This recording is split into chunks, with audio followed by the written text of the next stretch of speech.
안녕하세요. 결혼한 지 4년 만에 지독한 회의감에 괴로워하고 있는 여성입니다. 그리고 저를 이렇게 만든 건 바로 시댁 식구들이에요. 남편도 예외라고 할 순 없죠. 결국 어쩌고저쩌고 해도 팔은 안으로 굽는다는 걸 남편을 통해서 알았으니까요. 남편하고는 어려서부터 알고 지낸 사이예요. 다만 저는 여고로, 남편은 남고로 진학하면서 이후론 한동안 서로 연락이 끊어졌었어요. 남편이랑 저랑 원래부터 얼마나 가까운 사이도 아니었고 각자 새로운 친구들을 사귀면서 자연스레 잊고 지냈던 거죠.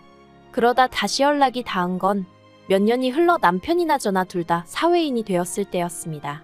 나서기 좋아하는 몇몇 친구들이 중학교 동창회랍시고 자리를 만들었는데 거기서 마주쳤거든요. 어렸을 때 까불거리던 모습은 온데간데없고 말끔하게 정장까지 차려입고 나온 남편이 저에게 먼저 와서 아는 체를 했고, 아무튼 뭐 그날을 계기로 저희는 누가 먼저랄 것 없이 서로 연락을 하다가 몇 달 후에는 정식으로 교제를 시작했습니다. 그런데 동네 친구라곤 해도 서로 소식도 모르고 지낸 세월이 오래다 보니 제가 남편에 관해서 아는 건 생각보다 많지가 않았어요. 특히나 한 동네 살던 시절에는 저희 집이나 남편 집이나 소위 고만고만했던 것 같은데 얘기를 주고받아 보니 이후로 남편 집안은 잘 안 풀렸더라고요. 남편 말로는 남편이 대학 들어가고 얼마 안 돼서 아버님이 회사를 나오셨고 이후로 퇴직금을 전부 투자하여 크게 식당을 차리셨는데 그게 잘 안 됐답니다. 어머님께선 손에 물 묻히는 일은 하는 거 아니라며 못한다고 버티셨다는데 아버님 고집을 꺾기에는 역부족이었던 거죠. 아무튼 장사가 잘 안 되다 보니까 결국 나중에는 아파트 판돈까지 싹 다 쏟아부으셨다는데 결국은 본전은커녕 빚만 지고 접으셔야 했다네요. 그래서 이후로 가족들이 10여 년 가까이 전부 다 뿔뿔이 찢어져 살 수밖에 없었다고요. 반면에 저희 집은 좀 달랐습니다. 저희 친정부모님의 경우 오래전부터 맞벌이를 하고 계셨기에 수입원이 안정적이기도 했고 그와 별개로 친정어머니가 부동산 재테크에 감각이 탁월하셨어요. 그리고 다행히 친정아버지 성격이 유순하신 편이라 친정어머니가 어떤 식으로든 결정을 내리실 때면 별 반대 없이 따라주셨거든요.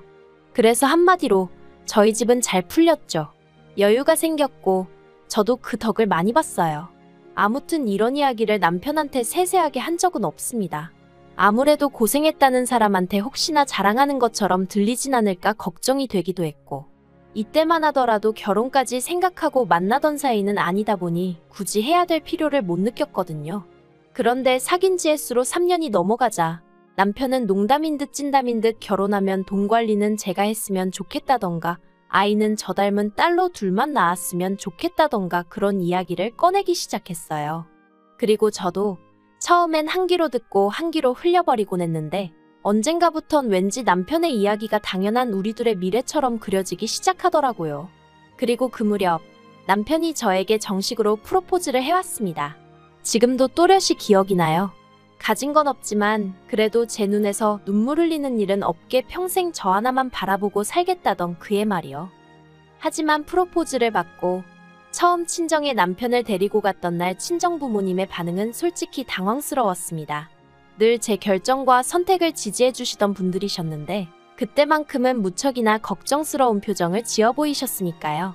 물론 남편한테 대놓고 그러신 건 아니었지만 남편이 별로라서가 아니라 사윗감으로 만족스럽지 않다 뭐 그렇게 표현하시대요. 그래도 결론부터 말하자면 자식이기는 부모 없다고 저희 부모님이 저한테 져주셨어요. 제가 시댁 형편이나 그런 거보다는 남편의 됨됨이를 봐달라고 부탁드렸거든요. 실제로 연애하는 동안에도 나 눈물 나게 한 적 없고 가슴 아프게 한 적 없는 다정한 사람이라고. 술, 담배는 당연히 안 하고 거짓말도 못하는 착한 사람이니까 날 힘들게 하는 일은 없을 거라면서 말이죠. 결혼식 비용을 친정과 시댁에서 반반 부담해 주신 걸 제외하면 시댁에선 아무것도 해주신 게 없어요. 그리고 이 부분은 기대가 없었기에 실망도 없었습니다. 있는데 안 해주시는 것도 아니고 정말 없어서 못 해주시는 거라는데 원망을 한들 무슨 의미가 있었겠어요. 그리고 다행히 저에게는 제 명의로 된 아파트가 하나 있었습니다. 어디서부터 이야기해야 하나 싶은데 제가 대학을 졸업하자마자 직장 생활을 시작했고 그때부터 늘 월급의 60%를 저축해왔어요. 뭐 제가 얼마나 대단히 알뜰한 사람이라서 그랬던 건 아니고 그만큼 또 친정에서 여러 가지로 지원을 해주셨으니 가능한 일이었죠. 아무튼 그러다 보니 직장 생활 5년 만에 1억 가까운 돈을 모을 수 있었는데 그걸 알게 되신 친정어머니께서 그럼 그 돈을 묵히지 말고 대출 끼고 아파트를 하나 사라 하셨습니다. 그래서 서울 변두리에 정말 작은 아파트를 하나 사뒀는데 그땐 그 집이 제 신혼집이 될 줄은 꿈에도 몰랐네요. 그 아파트가 알짜배기 마냥 그렇게 값이 오를 줄도 몰랐고요. 대출이 끼어있긴 했어도 저 혼자 갚고 있었고 이후로도 계속 저 혼자 갚을 생각이었기에 저는 제가 집을 해가는 거라고 생각했습니다. 그래서 남편에게 당신은 복받은 줄 알라 하며 혼수를 해오라 했어요. 그런데 시부모님은 그러지 말고 남편이 모은 돈으로 아파트에 걸려있는 대출을 일부라도 상환하라며 성하셨지요. 이자로 생돈 나가는 게 아깝지도 않냐면서. 하지만 남편이 모아둔 돈이라고 해봤자 2천만 원밖에 안 됐거든요. 참고로 2천만 원밖에 없었던 이유는 남편이 저랑 사귄 지 1년 좀 넘어가던 시기에 외제차를 뽑았기 때문이에요.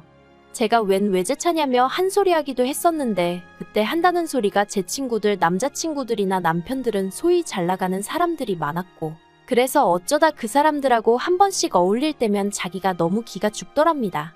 저한테도 괜히 미안했다나요? 아무튼 그래서 벼르고 벼르다 지른 거라길래 저도 더는 뭐라 말을 안 했어요. 그땐 결혼 이야기가 오갈 때도 아니다 보니 자기 돈 자기가 썼다는데 제가 뭐라고 하는 게 말이 되나 싶었으니까요. 그런데 그게 결국 저희 결혼할 때가 돼서 부메랑으로 돌아온 거죠. 물론 남편은 이제 가족차 아니냐며 제가 자기 차를 끌어도 된다 했지만 저는 제 차가 있는데 굳이 뭐하러 남편 차를 탐냈겠어요. 외제차 끌고 다니면 괜히 이거저거 신경만 더 쓰이지 싶기도 했고 아무튼 어머님은 계속 남편의 2천만 원으로 대출금 일부를 갚고 대신 아파트 명의의 지분 설정을 해주라 뭐 그런 말씀을 하셨습니다만 결론은 그렇게 안 했어요.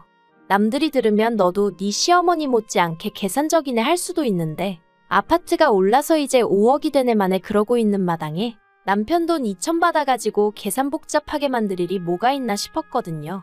그래서 남편더러 그 2천으로 혼수나 해오라고 했죠. 그리고 결국 이 일로 저는 어머님 눈밖에 났어요. 며느리가 돼서는 벌써부터 지 시애미 말을 우습게 듣는다. 이래서 있는 집 딸을 며느리로 보는 게 아니었다. 그래도 저 비록 어머님 때문에 스트레스는 많이 받았지만 남편 하나 보고 참았어요. 사실 남편하고 둘이만 있으면 연애 때랑 크게 달라진 건 없었거든요. 저에게 여전히 자상하고 상냥했고 그래서 어머님이 하시는 말씀은 알아서 걸러들었네요. 그런데 저희 결혼하고 1년쯤 됐을 땐가 시댁에서 또 일이 터졌습니다. 알고 보니 아버님이 어머님과 상의도 없이 지인분들한테 돈을 빌리고 다니셨던 거죠. 그것도 어머님이 아민이었쩌니 하시면서 말해요. 사실 아버님 주변 분들이 소위 돈꾀나 만지시는 분들도 아니셨고 그러니 저희 아버님한테 돈을 빌려주실 만한 형편이 아니신 분들이 많았어요. 그런데 이제 어머님이 암이다. 자식들이 나 몰라라 해서 치료도 못한다 하니까 말 그대로 빚을 내가며 빌려주셨던 모양이에요. 하지만 꼬리가 길면 밟힌다고 결국 거짓말이 들통나면서 동네가 난리가 났습니다. 그리고 어머님은 그런 아버님한테 황혼이혼을 하자는 둥 어쩌자는 둥 난리를 치셨지만 뭐 결국 사시던 집 팔아서 합의하고 그러는 쪽으로 얘기가 된 것 같더라고요. 그래서 그나마 두 분 앞으로 되어 있던 빌라를 1억 얼마에 파셨고 그중 6천을 2명의 신우에게 각각 3천씩 주셨다고 들었습니다.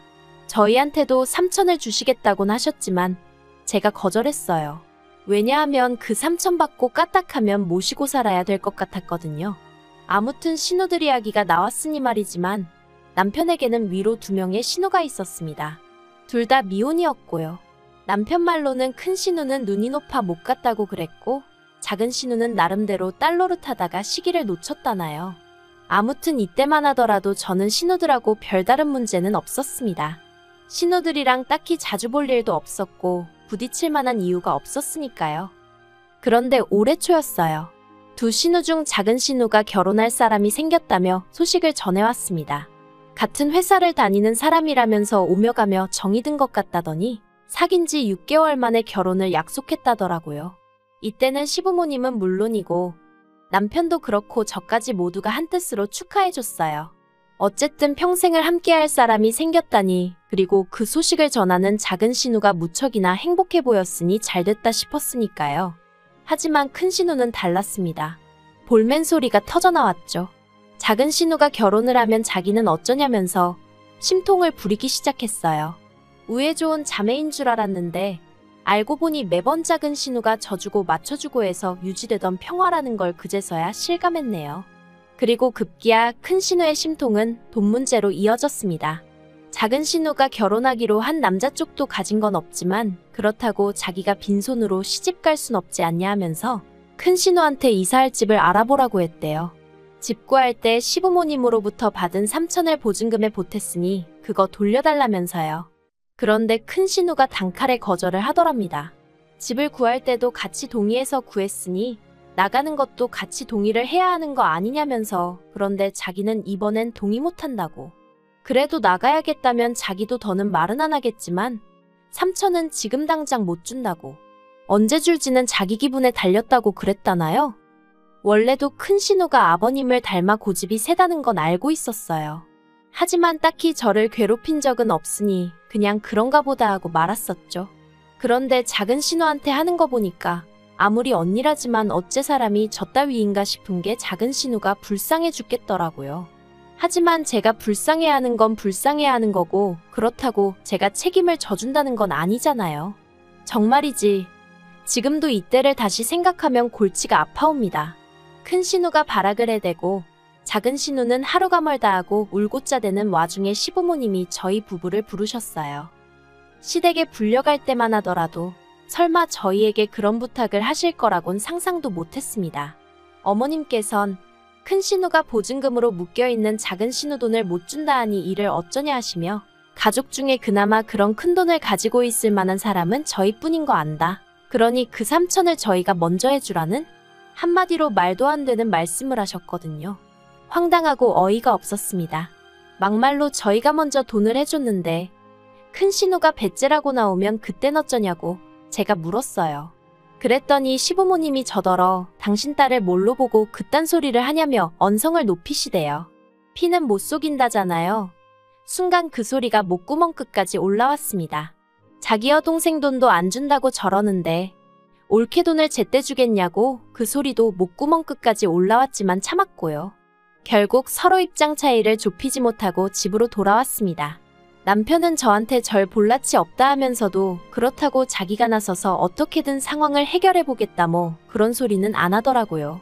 그리고 저도 더는 그 일에 대해서 묻지도 않았고 궁금해하지도 않았어요. 신우들끼리 지지고 볶던지 말던지 내 알바냐. 어머님 아버님하고도 돈 문제로는 절대 얽히지 말아야지. 그런 다짐만 되새겼죠. 그런데 작은 신우 결혼 이야기가 나오고 3달째로 접어들었던 지난 4월 어머님 아버님 입에서 또다시 황당한 소리가 터져나왔습니다. 큰 신우가 조건을 내걸었대요. 작은 신우 보증금을 내줄 테니 대신 자기가 저희 집에 들어가서 살게 해달라고 했다나요? 얼마나 어이가 없던지 하마터면 제정신이냔 소리가 나갈 뻔했습니다. 하지만 가까스로 그 말은 삼키고 제가 왜요? 이유가 뭐래요? 하고 물었어요. 그랬더니 큰 신우가 원래 겁이 많답니다. 귀신 이런 것도 무서워하고 뭐 혼자 집에 있는 걸 안 좋아한대요. 그래서 자기는 결혼 상대 찾을 때까진 죽어도 혼자 못 산다고 그랬다면서 무조건 저희랑 살아야겠다고 하더랍니다. 정말이지 무슨 개풀 뜯어먹는 소리도 아니고 당연히 안 된다고 했어요. 이땐 더는 좋게 좋게 말하고 넘어갈 일이 아니다 싶어서 절대로 안 된다고 했죠. 솔직히 큰 신우가 작은 신우한테 시비 걸고 괴롭히는 걸 제 눈으로 몇 번이나 봤는데 큰 신우가 아나무인으로 나가면 아무도 못 말린다는 걸 제가 다 알아버렸는데 미쳤다고 같이 살고 싶었겠어요? 그래서 남편한테 큰 신우랑 같이 살고 싶으면 당신이 나가라 했습니다. 혼수해온 거 다 들고 가라고. 가서 큰 신우 시집 갈 때까지 같이 살아주고 오라고요. 그랬더니 남편도 말도 안 되는 소리를 한다면서 걱정 말라고 하대요. 그래도 어찌저찌 일이 잘 풀려간다 싶었어요. 큰 신우가 무슨 싱글들끼리 공동체로 사는 그런 집을 찾았다면서 거기로 이사를 가겠다고 했거든요. 거긴 뭐 월세가 좀 비싸서 그렇지 보증금은 2천인가만 있으면 된다고. 그래서 제가 침대를 다 사줬어요. 생각해보면 제가 고마워할 게 아닌데 그땐 하도 시달리다가 일이 풀려서 그런가 고마운 마음마저 들었거든요. 그리고 지난달이었습니다. 아버님 생신이라서 몇 달 만에 모처럼 다 같이 모였던 날이었죠. 저희 부부는 물론이고 큰 신우도 오고 작은 신우도 예비 시매부를 데리고 왔고요. 그런데 장소는 평소에도 가족 모임만 있다 하면 가던 돼지갈비집이었는데 어째서인지 큰 신우가 헛구역질을 하는 거예요. 돼지갈비 싫어하는 사람 없다지만 저는 큰 신우만큼 돼지갈비에 환장하는 사람을 본 적이 없었는데, 그리고 그 순간 작은 신우가 뭐냐고 임신이라도 했냐며 깔깔 웃었는데 큰 신우 성격에 한마디 쏘아붙여야 하는데 그런 게 없었습니다. 뭔가 분위기가 이상했죠. 그리고 갑자기 신우가 흐느끼기 시작하더니 사실은 자기가 임신을 했답니다. 결국 아버님 생신을 축하드리기는 고사하고 살벌한 분위기로 모두가 다시 시댁에 모여앉게 되었어요. 시부모님 두 분이 번갈아가며 취조하듯 큰 신우를 추궁하기 시작하셨고요. 애 아빠는 누구냐? 내일이라도 당장 데려오라는 아버님의 말씀에 큰 신우는 쉽게 대답하지 못하는 눈치였습니다. 그러자 애가 탄 시어머니가 뭐라고 말이라도 해보라며 계속해서 큰 신우를 채근했고, 그제서야 큰 신우가 늘어놓은 이야기는 충격 그 자체였습니다. 애 아빠는 직장 생활하면서 알게 된 연하 직원이라며 그 직원한테도 애 이야기를 했는데 사랑하지도 않는데 결혼은 못한다고 했답니다. 지우면 수술비를 줄 것이고 낳는다고 하면 양육비는 책임지겠다며 하지만 결혼은 못한다고 아주 선을 딱 긋더래요. 그러면서 큰 신우가 자기가 그렇게 매력이 없느냐며 엉엉 우는데 온 가족이 아무 말도 못하고 한숨만 내쉴 뿐이었죠. 그리고 얼마나의 시간이 흘렀을까? 아버님이 큰 신우더러 그냥 지워라 하셨습니다. 작은 신우도 애 아빠란 사람도 싫다는데 언니 혼자 낳아서 어떻게 키우냐고 지우라고 그러고, 저도 비슷한 생각이었지만 저까지 나설 자리는 아닌 것 같아 전 가만히 있었어요. 그런데 그때 대뜸 어머님이 저 때문에 이 사단이 났다면서 왜 아무 말도 안 하느냐고 무슨 말이라도 짓거려보라며 저에게 악다구니를 쓰시대요. 황당해서 순간 말문이 막혔지만 그래도 할 말은 해야겠다 싶어서 이게 왜 제 잘못이냐고 그랬어요. 그랬더니 어머님 말씀이 처음부터 큰 신우가 저희랑 같이 살겠다고 했을 때 그러라 했으면 저렇게 아무 남자하고나 자고 다닐 일이 있었겠냐면서 이게 다 저 때문이라고, 저더러 당신 딸 인생 이제 어떻게 책임질 거냐고 말 그대로 아그락을 쓰시더라니까요. 그래서 제가 남편더러 당신이라도 무슨 말 좀 해봐, 이런 억지가 어딨냐고. 큰 신우가 한두 살 먹은 어린애도 아니고. 그런데 남편이 어머님 말씀이 아주 틀린 것도 아니지 않냐면서 그냥 따지지 말고 죄송하다 하랍니다. 그러면서 옆에서 죄송해요 어머니, 미안해 누나 그러는데 정말 미치고 팔짝 뛰겠더라고요. 나이를 40이나 처먹은 큰 신우가 막말로 누구를 만나서 뭔 짓거리를 하고 다니는지까지 제가 챙겼어야 된다는 건지. 그리고 남편이란 작자는 그래도 지 누나고 지 엄마라고, 정작 지 와이프는 나 몰라라 하고 그 둘만 챙긴다는 게 너무 괘씸해서 용서할 수가 없었죠. 그래서 남편에게 대단한 아들의 대단한 시댁 식구들이라고 제가 소리를 질렀어요. 어머님한테도 그렇게 못 믿어온 큰딸이었으면 옆구리에 단단히 끼고 계시지 뭘 믿고 그 큰돈을 턱하니 내주시고 밖으로 돌리셨냐고. 어머님 딸이 칠칠치 못한 거래 저한테 화풀이를 하시냐고 따졌고요. 그랬더니 이제 뭐 그때부턴 온 식구들이 완전히 너 오늘 잘 걸렸다는 식으로 저를 비난하기 시작했습니다. 인정사정도 없다는 둥, 네 친언니여도 이렇게 나왔겠냐는 둥. 심지어 어머님은 저더러 제가 큰 신우한테 평소에 뭐 자격지심이라도 있어서 이런 일이 생기길 바란 거 아니냐는 말도 안 되는 헛소리를 하시대요. 제가 큰 신우한테 자격지심이라니 지나가던 똥개도 웃겠습니다.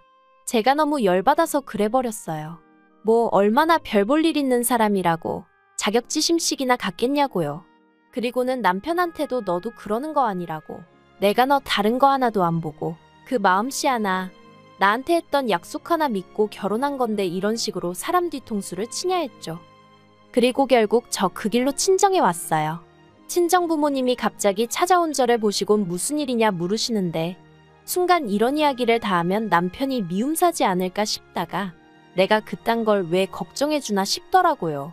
그래서 시댁에서 있던 일을 다 털어놓으니 특히나 그렇게나 순하신 저희 친정아버지께서 미친 집구석 가만 안 둔다고 당장 앞장서라시대요. 하지만 제가 앞장서진 않았고 그냥 더는 못 살겠다 지긋지긋하다 이혼하고 싶다 했습니다. 그랬더니 하라고, 요새 이혼이 대수냐고, 말 그대로 애도 없는데 뭐가 걱정이냐, 이혼하고 새 출발하라시대요. 그래서 저도 내친 김에 질러버리자는 마음으로 그 자리에서 남편한테 전화 걸어 이혼 통보했어요. 그리고는 바로 친정 부모님이랑 제 집에 가서 일단 현관 비밀번호 바꾸고 난리도 아니었죠. 참고로 남편이라고 가만히 있던 건 아니고 지도 놀랐는지 바로 저희 친정으로 쫓아왔는데 친정아버지가 욕하면서 내쫓으셨어요.